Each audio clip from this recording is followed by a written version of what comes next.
السلام عليكم ورحمة الله وبركاته. في هذا الفيديو سوف أعرض لكم سعر الدولار والعملات الأجنبية أمام الجنيه المصري من البنك المركزي اليوم الجمعة الموافق 22/8/2025. وقبل ما نبدأ الفيديو محتاج دعمكم لينا بالاشتراك معنا في القناة وتفعيل زر الجرس لكي يصلكم كل جديد ولكي تدعمونا على الاستمرار بإذن الله.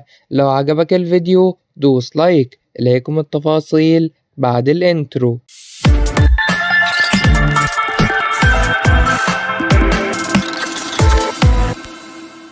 سجل الريال السعودي شراء 12 جنيه و91 قرش وبيع 12 جنيه و94 قرش. سجل الريال القطري شراء 13 جنيه و28 قرش وبيع 13 جنيه و34 قرش. سجل الدرهم الإماراتي شراء 13 جنيه و19 قرش وبيع 13 جنيه و22 قرش. سجل الدينار الأردني شراء 68 جنيه و22 قرش وبيع 68 جنيه و61 قرش. سجل الدينار الكويتي شراء 158 جنيه و43 قرش وبيع 158 جنيه و92 قرش. سجل اليورو شراء 56 جنيه و44 قرش وبيع 56 جنيه و61 قرش. سجل الجنيه الاسترليني شراء 65 جنيه و24 قرش وبيع 65 جنيه و44 قرش. سجل الدولار شراء 48 جنيه و44 قرش وبيع 48 جنيه و57 قرش. في نهاية الفيديو لا تنسونا بالاشتراك معنا في القناة وتفعيل زر الجرس.